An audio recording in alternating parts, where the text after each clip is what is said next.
सोचिए आप आपकी मेहनत की जमा पूंजी के पैसे से एक जगह कोई फ्लैट लेते या कोई अपार्टमेंट लेते और बाद में आपको पता लगता है कि वो अपार्टमेंट या फिर वो घर या वो जगह पे किसी ने कब्जा कर लिया। आपको कैसा लगेगा? आपकी तमाम जमा पूंजी उनके हाथ में चले जाती है। आप पुलिस के पास जाते हैं, पुलिस आपको कहती है तो सिविल मैटर है, आप कोर्ट में जाइए।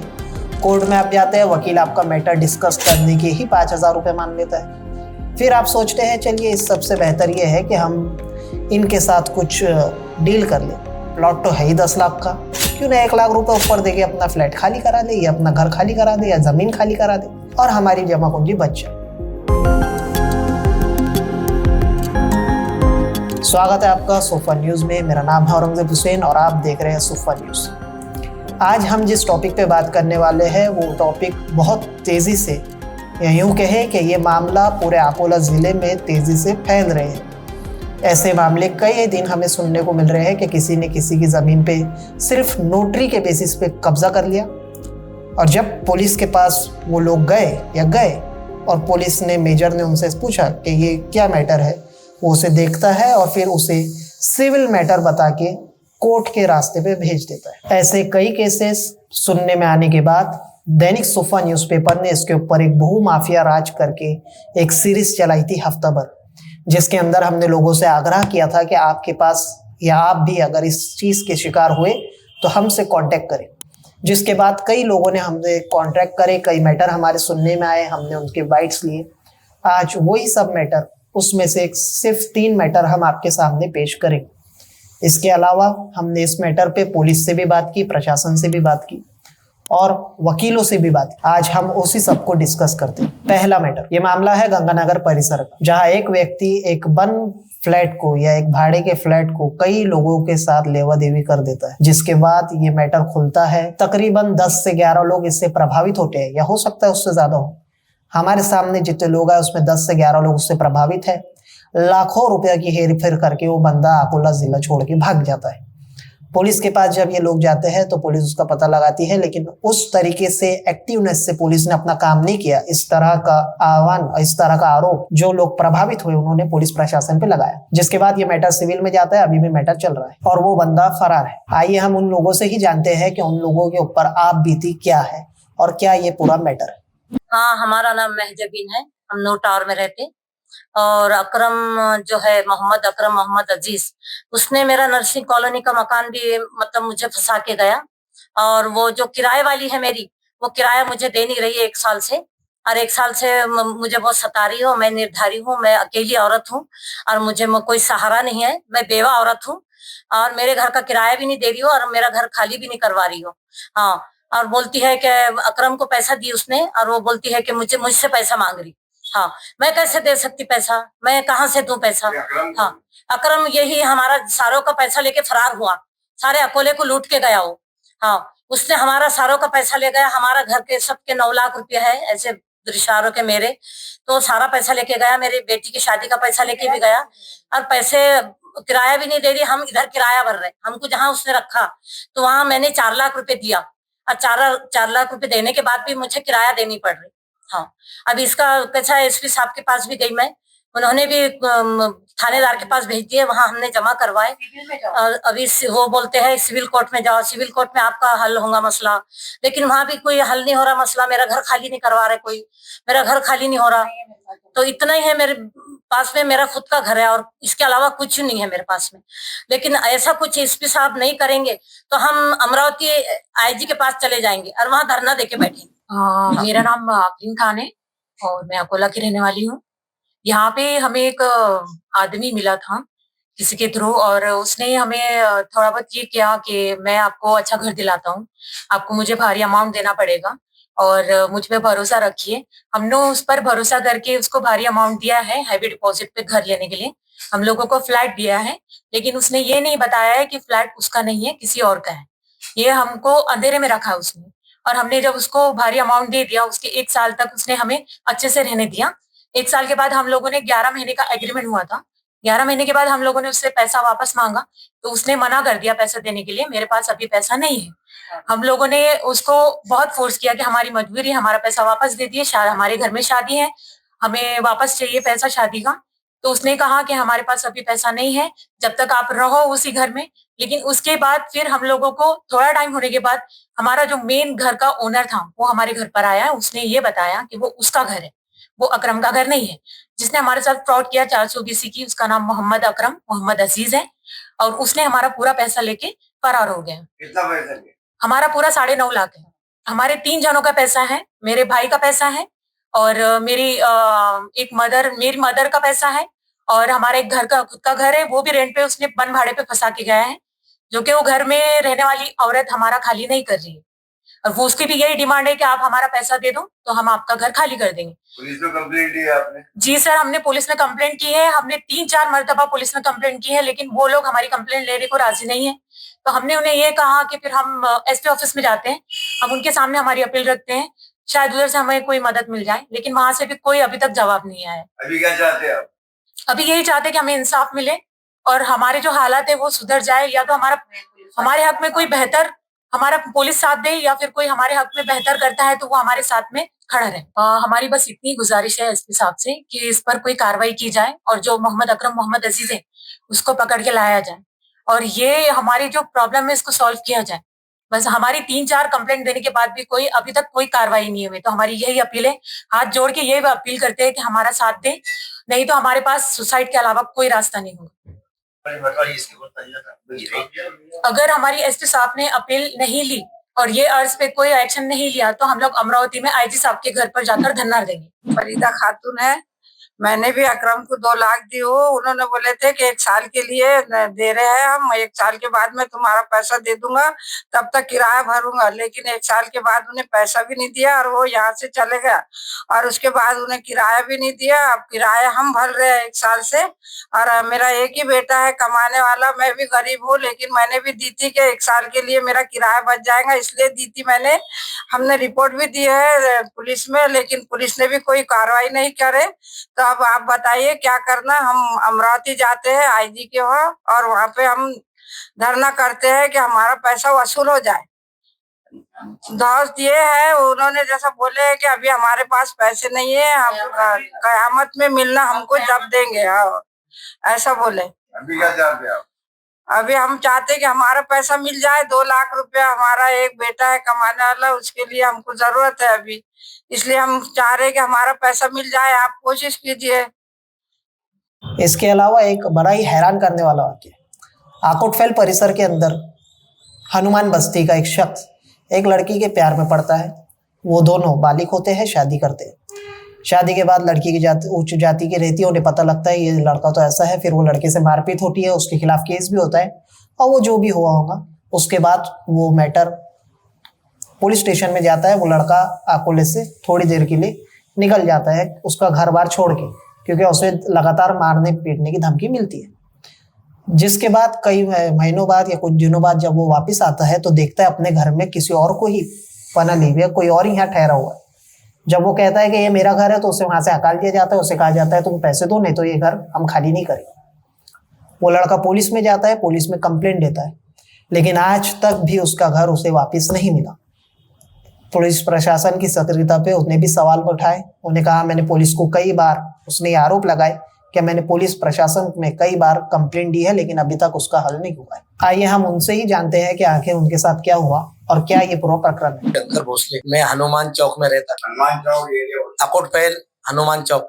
विषय क्या आपका? मेरे एक लड़की के साथ में लव मैटर था। मैंने उससे हिंदू समाज के रीति रिवाज से मैंने शादी की उसके साथ में, पर उनको लोगों को मेरी मंजूरी नहीं थी शादी के लिए। उनको मेंटली टॉर्चर किया गया, उसको मारे गिरे। मैं बौद्ध समाज का था, लड़की ब्राह्मण समाज की थी। फिर मेरे पे उन्होंने मेंटली टॉर्चर करके मेरे पे गुने दाखिल किए पुलिस स्टेशन में, 354, 354 डी, 323, 110। फिर मेरे को मेंटली टॉर्चर करके उन्होंने वहां से गली छोड़ के भगाए, और उसके बाद में उन्होंने सेट्टी नाम के कोई गुंडे को मेरे घर में घुसाए ताला तोड़ के। 8 या 9 महीने से वो मेरे घर में रह रहा, और मैंने उसके लिए बहुत कंप्लेंट ठोका, मतलब 3 से 4 बार उसके कंप्लेंट दिया पुलिस स्टेशन में। पुलिस स्टेशन ने कुछ एक्शन लिए नहीं।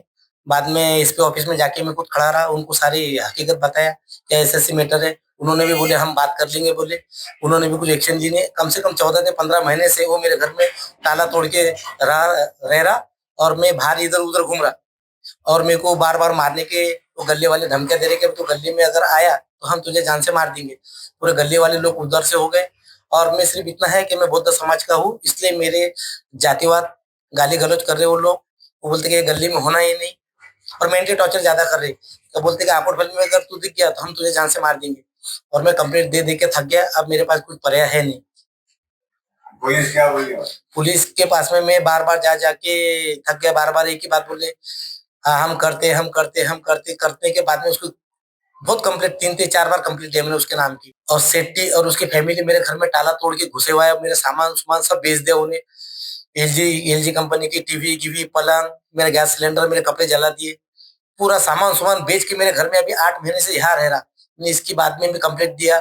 उसके बाद में उन्हें 2-4 बार मेरे को रास्ते पे पकड़ के बोला घर पे आने की कोशिश मत कर, बोले मैं तुझको जान से मार दूंगा। इसके बाद में डबल मैं तकरार किया, अभी कम से कम 1 महीना हुआ बात को, और मैं डबल पुलिस स्टेशन में जाके डबल कंप्लेंट दिया उसकी। तो पुलिस बोले हाँ ठीक है हम एक्शन लेंगे। तो अभी तक वो एक्शन कुछ ले नहीं रहे वो बात। ये जो भी हमने मामला आपके सामने किए, शायद इससे ज्यादा अकोला वासियों के मामले होंगे। कई जगह ओरिजिनल डिस्प्यूट भी हो सकता है जैसी चीजें दिख रही वैसी ना हो, इसमें कुछ और भी इन्वॉल्व हो। लेकिन ये बातें बताने का सिर्फ एक मकसद है कि आप लोग इस चीज से बचें, और ये जो चीज आपके पास हो रही है या इनके साथ हुई है वो और किसी के साथ ना हो, इसलिए थोड़ा इसके लिए एहतियात बरतिए। अपनी जमीन पे देखिए कोई कब्जा तो नहीं कर रहा, और अगर हो रहा है तो उसका प्रॉपर कंप्लेंट कराइए, ऊपर तक कंप्लेंट कीजिए। जब हमने ये मामले लेके शहर के SHDO के पास गए तो उन्होंने हमारी बात सुनी और उसके बाद लोगों से ये आह्वान किया। जिन के संबंध में ऐसे कुछ घटनाएं हुई है जिसमें क्रिमिनल फोर्स या क्रिमिनल डॉक्यूमेंट फोर्जरी बनी है, उसमें पुलिस एक्शन लेगी। जिनके बारे में ऐसे कुछ मसले हुए हैं वो पुलिस से संपर्क करे, और ऐसा कोई गिरोह, ऐसा कोई रैकेट अगर शहर में सक्रिय है तो पुलिस उन पे जरूर कार्रवाई करेगी। मैं आपके माध्यम से सभी नागरिकों को, सभी जो अफेक्टेड लोग हैं उनको आह्वान करता हूं कि जिनके बारे में ऐसे डॉक्यूमेंट फोर्जरी या जबरदस्ती जमीन या घर उनका हड़प लिया गया है तो उनके खिलाफ पुलिस एक्शन करेगी। आप पुलिस से संपर्क करें और पुलिस उस पर आवश्यक कार्रवाई करेगी। धन्यवाद। इसके अलावा इस मामले को और ज्यादा सिविल केसेस होते हैं, और उसके लिए हमने इस मामले में कुछ अकोले की जानी मानी वकील शख्सियतों से हमने बात की, जो कि एडवोकेट्स हैं, जिन्होंने अपनी इस मामले में राय रखी। आप इनकी भी राय एक बार सुन लीजिए।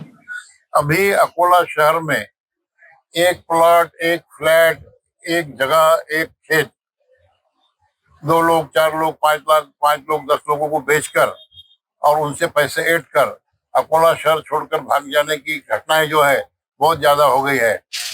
भूमाफियों का एक बहुत बड़ा ग्रुप जो है अकोला शहर के अंदर तैयार हो गया है।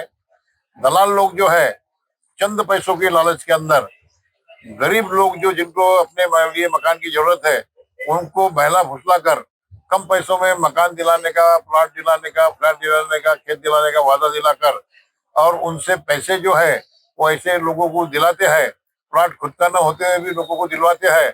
और इस कारण से गरीब लोग जो है, जिनको जरूरतमंद लोग जो है, जिनको मकान की जरूरत है, घर की जरूरत है, उनको एक प्रकार से ये लोग धोखाधड़ी करके उनको फंसाते हैं, उनको चीटिंग करते हैं। और मुझे ऐसा लगता है कि इन लोगों पे कार्रवाई होना बहुत जरूरी है।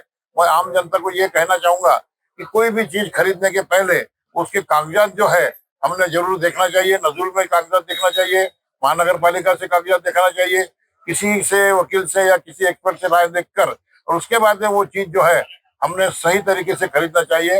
अन्यथा ये जो फंसाने वाले लोग हैं इनको हम लोग बढ़ावा देते हैं कागजात न देखने के कारण। और मैं लोगों से आह्वान करूंगा कि ऐसे किसी भी शख्स के बारे में पता लगे तो उसकी जानकारी पुलिस स्टेशन को हमने देना चाहिए। और ये जो फसलों के कामकाज जो शहर में चल रहा है इसको रोकने के लिए हर आदमी ने अपने तरीके से जागरूक रहकर इन लोगों को से धोखाधड़ी से बचना चाहिए। आजकाल 420च्या कंप्लेंट्स, फिर्याद हे भरपूर वाढलेले आहेत। लोकांना शॉर्ट टर्म मध्ये जास्त पैसे पाहिजे। आजकाल लोक जे करतात का एकच प्रॉपर्टी 3-3, 4-4 लोकांना विकतात, इसार करतात, सौदे करतात, आणि नंतर जो बिचारा जो बोनाफाईड जो असतो, ज्यांनी व्यवहार केलेला असतो, तो त्याच्यात नंतर त्याला माहिती पडतं की ही प्रॉपर्टी त्या व्यक्तीची नाहीच आहे, ज्याच्याशी आपण सौदा केला किंवा इसार केला किंवा खरेदी केली।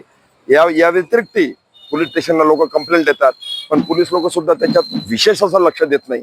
आणि त्याच्यामुळे असे जे चिटर लोक आहे हे यांची फार म्हणजे कारण त्यात एक प्रलोभन वाढलेलं आहे, लोकांना चिटिंग करण्याचा हा प्रमाण वाढलेलं आहे. तर त्याच्यामुळे मी या आपल्या माध्यमाद्वारे हे सर्वांना कळू इच्छितो की लोकांनी आपल्या लिगल ॲडवायझर वकिलामार्फत सल्ला घ्यावा, डॉक्युमेंट पूर्ण पडताळणी करावी, सब रजिस्टर ऑफिसमधून त्याचा फेरफार पाहावा आणि खरोखर तो मालक आहे का किंवा त्याला हा व्यवहार करण्याचा अधिकार आहे का, हे सर्व पडताळणी करून अपन त्यानुसार त्याचा व्यवहार करावा और त्याच्यानंतरच पैसे द्यावे. देखिए, पिछले कई दिनों से ये मामला देखने में आ रहे हैं कि लोग प्रॉपर्टी के मामलों में धोखाधड़ी का शिकार हो रहे हैं.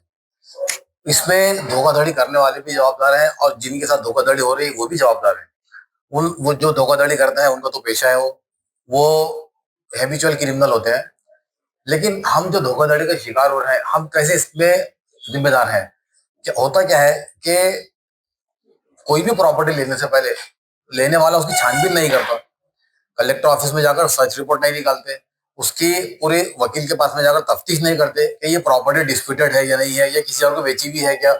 इवन पेपर पब्लिकेशन नहीं करते कि भाई पेपर में नोटिस देना चाहिए कि हम ये प्रॉपर्टी खरीदने वाले हैं, तो इसके लेना चाहिए या नहीं, किसी का ऑब्जेक्शन है क्या इसके बारे में, तो आप ऑब्जेक्शन फाइल कीजिए. हम लोग चंद पैसे बचाने की खातिर लाखों रुपए के नुकसान में चले जाते हैं. तो ये जिस तरह तुमको फंसाने वाला जवाबदार है, तो फंसने वाला भी उतना ही जिम्मेदार है. पिछले कई दिनों से ये मामला देखने में आ रहा है. एक ही प्रॉपर्टी को एक विसार भौतिक के आधार पे 8-8, 10-10 लोगों को बेच दिया जाता, और उसके बाद में फिर लोग दर इधर के ठोकरे खाते घूमते हैं, कोर्टों में चक्कर मारते, पुलिस स्टेशन में चक्कर मारते. तो ये चीजों को जब तक कि हम सतर्क नहीं रहेंगे, चीजों को लेकर, आप कानूनी तौर पर सब चीजों का पालन कीजिए. आप वकील के पास जाइए, कोई भी प्रॉपर्टी अगर आप लेना चाहते हैं तो आप सबसे पहले उसके कागजात की जेरॉक्स लीजिए, वकील के पास जाइए, वकील साहब आपकी पूरी तफ्तीश करेंगे आपके मामला की, और सर्च चेक करेंगे वहां पे जाकर के ये प्रॉपर्टी किसी और को बिकी हुई तो नहीं है. क्योंकि कई बार ऐसा होता है कि हम खरीदी कर लेते हैं, कोई इंसान खरीदी कर लेता है लेकिन उसको नोंद नहीं करवाता. वो नोंद नहीं करवाने की वजह से ये होता है कि वो खरीदी तो है इसके पास, लेकिन नोंद नहीं होने की वजह से वो पहले वाले मालक का नाम उसमें रहता है, और उसका फायदा उठाकर वो दूसरे को तीसरे को बेच डालता है उसको वो प्रॉपर्टी. तो इस तरह ये धोखाधड़ी के शिकार हो रहे हैं. आए दिन कोर्ट के अंदर ये केसेस दाखिल हो रहे हैं, कई लोगों पर FIR हुई है. लेकिन ये है कि भाई अदालत अपना काम करती है, हमारा काम है इन चीजों को प्रिकॉशन लेना, एहतियात करना चाहिए, ताकि आप लोगों को ये नुकसान ना हो और दर की भटके ठोकरे खाना ना पड़े, आपको इधर उधर भटकना ना पड़े. अगर ये वीडियो आपको अच्छी लगे तो ज़्यादा से ज़्यादा लोगों तक ये वीडियो शेयर करें. और इस वीडियो को बनाने का मकसद और दैनिक सुफ़ा का मकसद हमेशा आम लोगों की आवाज़ उठाना होता है और आम मुद्दों को उठाना होता है. अगर आपके साथ भी कोई ऐसा मुद्दा हो जो आप चाहते हो कि ये एक बड़े लेवल पे कुछ चल रहा है और इसे प्रकाश डालने की या इसे मामले को उजागर करने की ज़रूरत है, तो आप बिल्कुल हमसे संपर्क कर सकते हैं. हमारे नंबर आपको डिस्प्ले पे आ ही रहे होंगे. आप इन दोनों नंबर पे कांटेक्ट करके अपनी परेशानी बताइए. दैनिक सुफ़ा न्यूज़पेपर और सुफ़ा न्यूज़ यूट्यूब चैनल और पूरा मीडिया हाउस आपके साथ आपको खड़ा मिलेगा, क्योंकि इस पेपर का और इस चैनल का मकसद आम आदमी की आवाज़ को उठाना ही है और ऐसे सोशल इश्यूज को उजागर करके आपको सतर्क करना भी है. वीडियो अगर पसंद आए तो लाइक ज़रूर करिएगा और शेयर करना ना भूलिए. तब तक के लिए धन्यवाद.